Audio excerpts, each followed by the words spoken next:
palavra com um texto bíblico de Hebreus 11, versículo 6. Nós já falamos desse versículo, mas quero só destacar um pouco. Aqui tem uma lição já muito importante sobre fé. Falamos sobre lições sobre fé.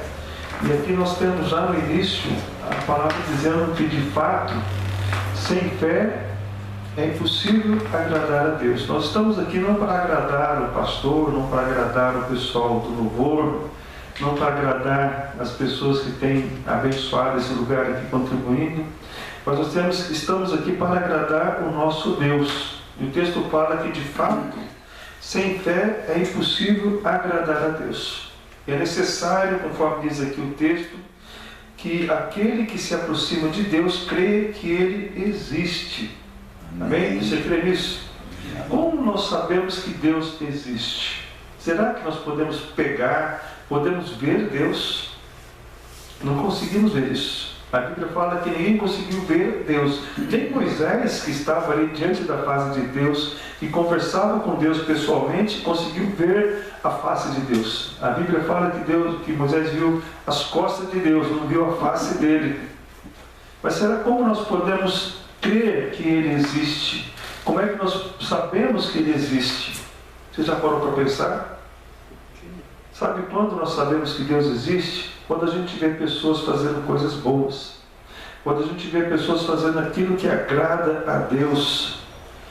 É interessante notar que quando a gente vê um pai amando o filho, ou quando vê um cônjuge amando um ao outro, quando a gente vê uma pessoa fazendo bem para aquele que está precisando de uma ajuda, tem pessoas que falam: agora eu creio que Deus existe, porque eu sei que você está fazendo bem. Então quando você demonstra amor, você demonstra que Deus existe. Quando você demonstra ódio, raiva, rancor, a quem você está revelando que existe? O diabo, o inimigo. Então nós podemos demonstrar que Deus existe quando nós demonstramos amor. Quando nós revelamos que temos empatia, que gostamos, que amamos, que ajudamos as pessoas. Tem pessoas que revelam que não existe Deus, mas nós cremos que Deus existe. E o texto fala que de fato, sem fé, é impossível agradar a Deus, porquanto é necessário que aquele que se aproxima de Deus creia que Ele existe. E que se torna galardoador. Essa palavra galardoador significa recompensador dos que o buscam. O que nós buscamos mais de Deus? O que nós pedimos a Deus? Falamos sobre isso na semana passada aqui. O que você pediria a Deus diante de tanto sofrimento, diante de tantas dificuldades que nós enfrentamos? O que nós mais devemos pedir a Deus? Salvação. Sabedoria. Falamos sobre isso na semana passada, né? Se nós temos que pedir algo para Deus, peça sabedoria. E com a sabedoria que vem de Deus, nós vamos alcançar a salvação. Nós vamos alcançar saúde. Nós vamos alcançar também até mesmo bênçãos financeiras, porque a sabedoria é mais importante que a riqueza. Quando a pessoa perde sua riqueza, ele não sabe como administrar. Mas quando ele perde sabedoria, ele sabe como administrar. O mais importante não é quanto você ganha, é quanto você sabe administrar. Então nós temos que pedir como Salomão pediu: sabedoria. Não peça outras coisas além da sabedoria. Então nós sabemos que Deus, Ele nos recompensa quando nós buscamos Ele. Nós temos aqui um texto, vamos ler aqui a história de uma mulher que acreditava na existência de Deus, pelos milagres que Ele operava. Mas ela dizia algo muito interessante. Ela dizia assim: se eu apenas tocar em Jesus, eu serei curada. Esse texto está lá em Marcos, capítulo 5. Nós vamos ler do versículo 25 ao 34. Se você puder abrir a sua Bíblia, ou o Kevin pode nos também colocar. Marcos capítulo 5, do versículo 25 ao 34. Então tem aí a projeção, você pode acompanhar também na sua Bíblia. Hoje está mais fácil com a projeção. Antigamente não tinha nada disso, viu? O pessoal tinha que trazer a Bíblia para a igreja. O texto fala assim, 25. Aconteceu que certa mulher que havia 12 anos vinha sofrendo de uma hemorragia e muito padecera à mão de vários médicos, tendo despendido tudo quanto possuía, sem contudo nada aproveitar, antes pelo contrário, indo a pior. E aquela frase, ela vai de mal a pior. E ela tinha gastado aqui tudo que tinha, toda a posse que ela tinha em dinheiro, ela acabou gastando com os médicos. Mas olha só o versículo 27. Tendo ouvido a fama de Jesus, vindo por trás dele, por entre a multidão, tocou-lhe a veste. Porque dizia, se eu apenas lhe tocar as vestes, ficarei o quê? Curado. Só o toque em Jesus Cristo, ela coloca aqui. E logo se lhe estancou a hemorragia e sentiu no corpo estar curado do seu flagelo. Olha só. O que nós precisamos é tocar em Jesus pela fé.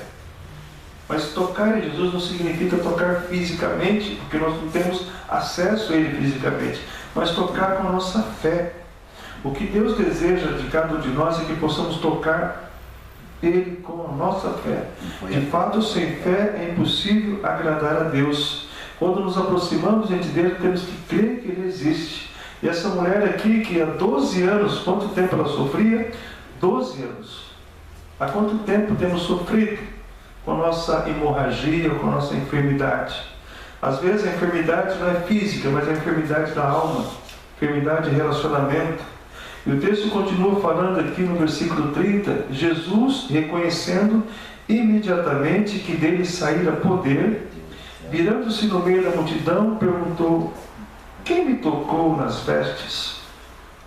Responderam seus discípulos, vês que a multidão te aperta e dizes, quem me tocou? Ele, porém, olhava ao redor para ver quem fizera isto. Então a mulher, atemorizada e tremendo, consciente do que nela se operara, veio, prostrou-se diante dele e declarou-lhe toda a verdade.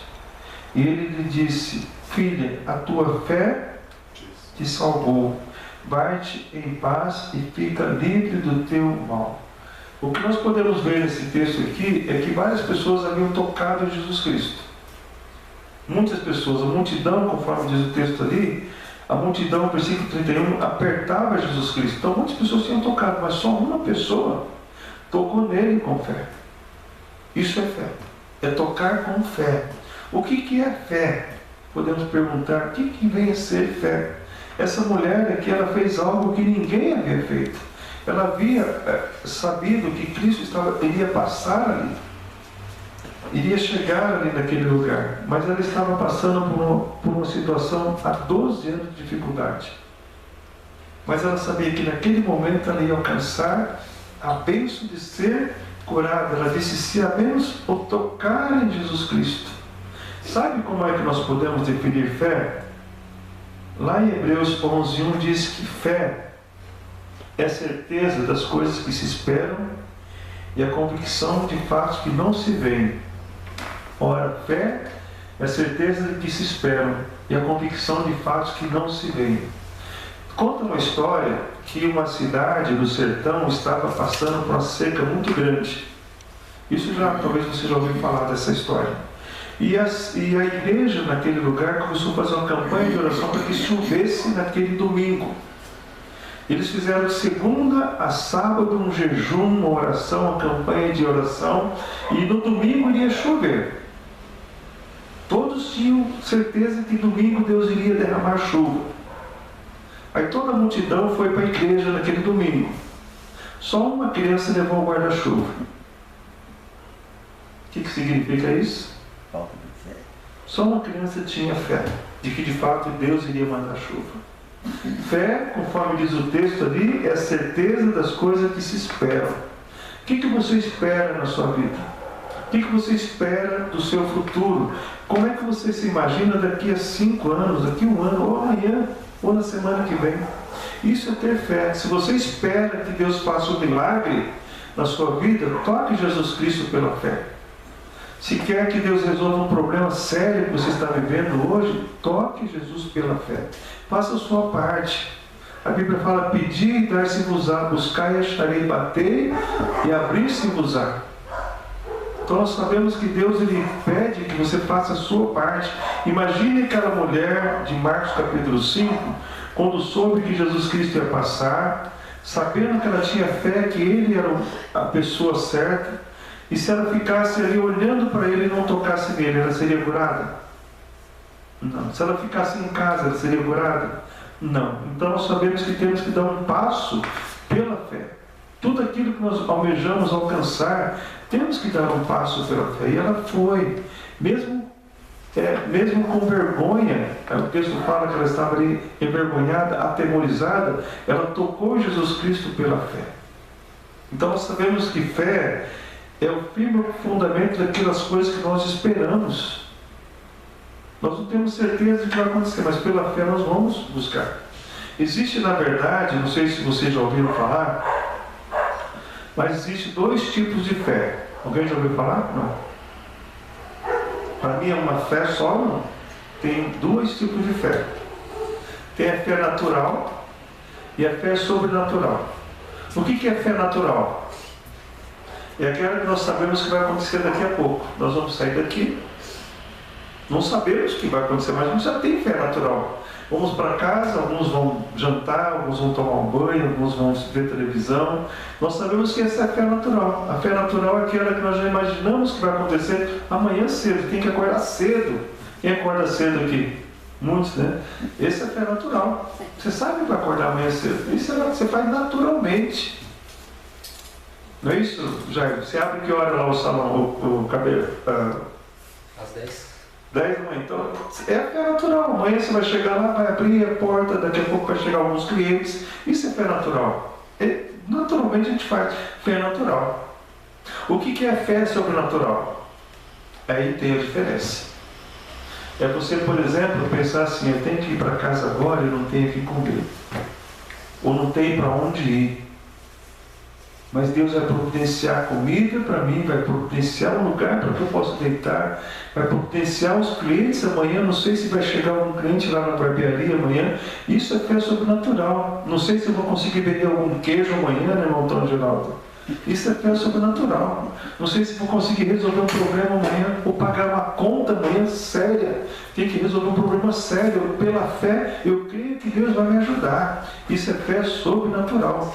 Preciso fazer uma prova amanhã na escola, alguém que está estudando aqui, eu não sei se eu vou passar nessa prova. É fé sobrenatural. Temos que crer naquilo que ainda não existe. Isso é fé ou não? Existe diferença de fé natural e sobrenatural? Natural é aquilo que a gente faz de forma bem simples. Daqui a pouco vamos pegar o carro e vamos para casa. Fé natural. A sobrenatural é saber que Deus vai nos proteger até chegar em casa.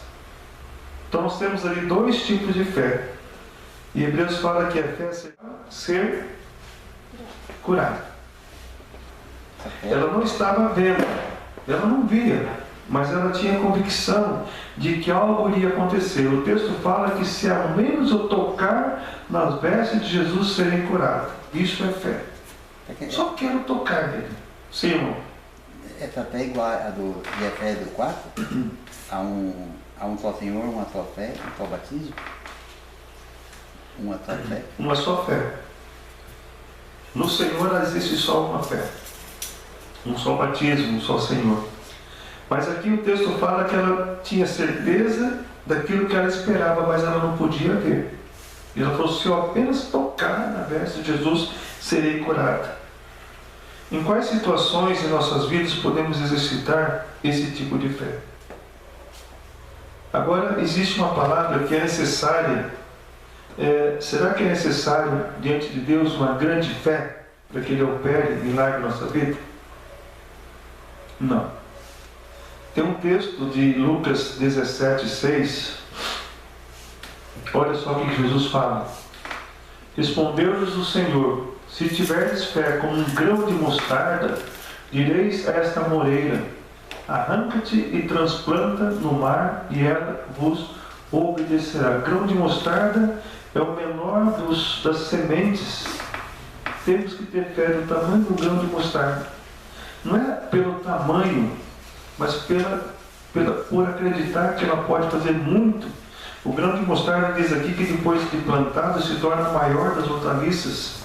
Ou seja, a nossa fé tem potencial de crescer, de aumentar, quando nós buscamos ao nosso Deus. Você anda por quê? Por vista ou por fé? Aquele que anda por vista só faz aquilo que ele de fato vê. Quem anda pela fé, crê que Deus pode mover montanhas. Nós estamos aqui nesse lugar pela fé. Estamos aqui nesse ambiente pela fé. Tudo que nós fizemos e estamos fazendo até agora é pela fé. E de onde vem a nossa fé? Outro texto também, nós podemos encontrar a resposta, está lá em Romanos 10, 17. Olha de onde vem a nossa fé. Assim a fé vem pela pregação e a pregação pela palavra de Cristo. Então a fé vem pelo ouvir e ouvir da palavra de Cristo. Nós só temos fé em Deus porque nós ouvimos falar dele. Não teríamos fé em Deus ou em Jesus Cristo, os milagres dele, se nunca tivéssemos ouvido falar dele. Então tudo comprova que de fato ele veio ao mundo, ele operou milagres, ainda opera milagres hoje. Amém, irmãos? Hoje pela manhã uma membro da igreja mandou mensagem, ela é uma cuidadora de uma senhora idosa, de 80 e poucos anos, e ela estava lá, essa senhora idosa está internada no hospital, e há 3 semanas que ela não comia, essa mulher idosa, e fazendo lá todo tipo de soro, e hoje essa mulher estava numa situação muito difícil, onde os médicos não tinham mais esperança. Ela pediu para que eu orasse por ela. E como eu não podia ir no hospital, eu orei pelo telefone mesmo, gravei a oração, pedindo para que Deus intervisse na vida da dona Lilian, essa senhora de 85 anos. Alguns minutos depois, ela mandou esse áudio que eu havia orado, mandou para a dona Lilian, para a cuidadora que estava do lado dela, e disse que depois daquele momento, daquela oração, essa senhora começou a se alimentar, começou a comer. Aí ela fala, é fé, pastor, eu não sei o que aconteceu, mas Deus operou um milagre. Estou com áudio aqui gravado por essa mulher. Então nós sabemos que Deus pode operar, mesmo que você esteja distante. Ore pela fé. A fé move montanhas. Essa é a verdade. Então nossa fé vem pelo ouvir e ouvir da palavra de Deus. Agora outra pergunta que eu faço, será que todas as pessoas podem ter fé? Mas nem todas as pessoas têm fé. Será que a fé precisa ter, você precisa ter um grande poder para exercitar a fé? Você tem que ser um grande, um Superman, ou uma Mulher Maravilha para ter fé? Não. Olha só o que a palavra de Deus responde. Tiago capítulo 5, versículo 17 e 18. Elias era um homem semelhante a nós, sujeito aos mesmos sentimentos, e orou com instância para que não chovesse sobre a terra. E por 3 anos e 6 meses não choveu. E orou de novo, e o céu deu chuva, e a terra fez germinar seus frutos. Então, no versículo antes, diz que ele era um homem, ou seja, uma pessoa semelhante a nós. Ele não tinha superpoderes. O que ele tinha de especial? Fé em Deus. Por isso que ele orou, o texto fala, ele orou com instância, orou fervorosamente. Se nós temos algo para fazer, alguma situação para resolver, vamos orar com fé, com instância, e Deus vai ouvir as nossas orações. E concluindo a nossa reflexão, eu quero ir novamente lá para Hebreus, capítulo 11, versículo 6, nós acabamos lendo agora, de fato, sem fé é impossível agradar a Deus. Mas o versículo 7 e 8, nós vamos ler somente esses 2 versículos, diz que pela fé, versículo 7 e 8, pela fé Noé, divinamente instruído acerca de acontecimentos que ainda não se viam, e sendo temente a Deus, aparelhou uma arca para a salvação de sua casa, pela qual condenou o mundo e se tornou herdeiro da justiça que vem da fé. Deixa o versículo 7 um pouquinho, só para entendermos aqui. Noé, as pessoas que estavam com ele também. E o versículo 8, pela fé Abraão, quando chamado, obedeceu a fim de ir para o lugar que devia receber por herança e partiu sem saber para onde ia. Isso é fé. Deus mandou Abraão ir para um lugar distante, deixar a sua parentela, ir para um lugar que ele não sabia onde era, mas ele obedeceu. Isso é fé, e obedecer a Deus. Então, concluindo, irmãos, esse texto de Hebreus nos mostra ainda mais duas lições acerca de fé. A fé genuína é expressada quando somos tementes a Deus. Abraão e Noé foram tementes a Deus. E a fé genuína é expressada quando obedecemos a Deus. Não só temer, mas também obedecer a Deus. Amém?